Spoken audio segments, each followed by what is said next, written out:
तो question number 3 है, diagonals AC of a parallelogram ABCD bisect angle A।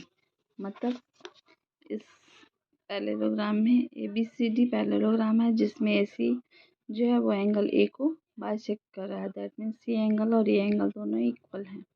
तो हमें प्रूफ करना है कि ये एंगल C को भी बाइसेक्ट कर रहा है और ये भी प्रूफ करना है कि ABCD एक रोम्बस है। तो चलिए हम लोग इसको प्रूफ करते हैं अपनी नोटबुक।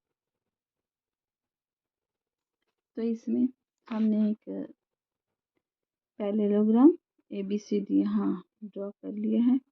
अब हम देखते हैं कि इसमें ये AC बाइसेक्ट कर रहा है एंगल A को। दैट मीन्स एंगल DAC और BAC दोनों इक्वल हैं। तो या तो हम इन्हें कुछ नाम दे देते हैं XY 1 2 कुछ भी, या फिर ऐसे भी बना सकते हैं। तो हम लिख सकते हैं, पहले आंसर लिख देते हैं। तो इसमें हम लोग लिख सकते हैं कि गिवन क्या है हमारे पास, गिवन है AC बाइसेक्ट एंगल A।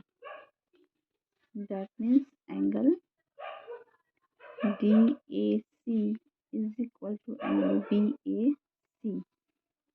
अब हमें टू प्रूफ में लिखना है angle DCA is equal to angle BCA। मतलब ये इसे भी बाइसेक्ट कर रहा है और दूसरा है कि ABCD इज अ रोम्बस। ये हमें प्रूफ करना है। तो अब हम प्रूफ करते हैं।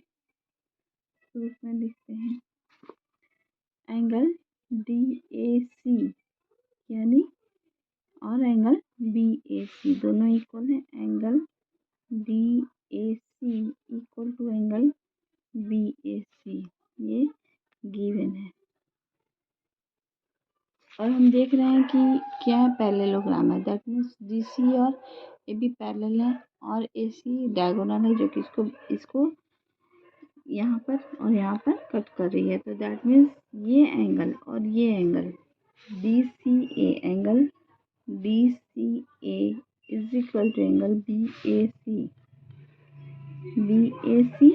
क्योंकि ये क्या हो गया, अल्टरनेट इंटीरियर एंगल।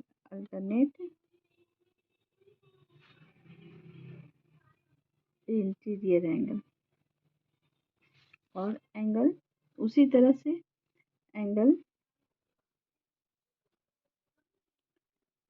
ये और ये इक्वल हो गए और ये BCA angle BCA is equal to angle DAC,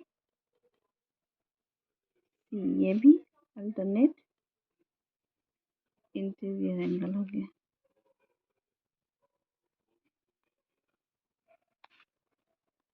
तो अब हम ये तीनों से देखते हैं, इक्वेशन 1 2 और इक्वेशन 3, तीनों का नाम हमने दे दिया। अब बाय इक्वेशन 1 2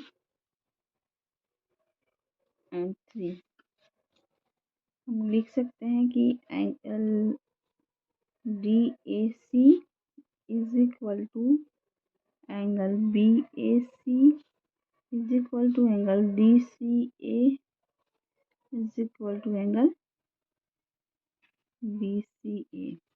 देखिए हमने कैसे लिखा, DAC और BAC इक्वल है, लेकिन DAC और किसके इक्वल है, BCA के।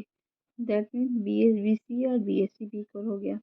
अब DCA BAC के इक्वल है और BAC DAC के भी इक्वल है। तो अब हमारे चारों एंगल इक्वल हो गए। ये हमारा ये प्रूफ हो गया कि चारों एंगल इक्वल है। तो हम ये लिख सकते हैं यहाँ पर, ये दोनों एंगल इक्वल हो गए, ये और ये इक्वल हो गए। तो angle BCA is equal to angle DCA। That means क्या हम लिख सकते हैं, इसलिए लिख सकते हैं कि AC bisect angle C also, ये प्रूव्ड है। और अगर चारों एंगल इक्वल हैं तो चारों साइड्स भी इक्वल होंगे। CD is equal to BC is equal to AB is equal to AD। ये क्यों हो गए? क्योंकि side opposite to equal angles are equal. The side opposite to equal angles are also equal। इसलिए ABCD is a rhombus root।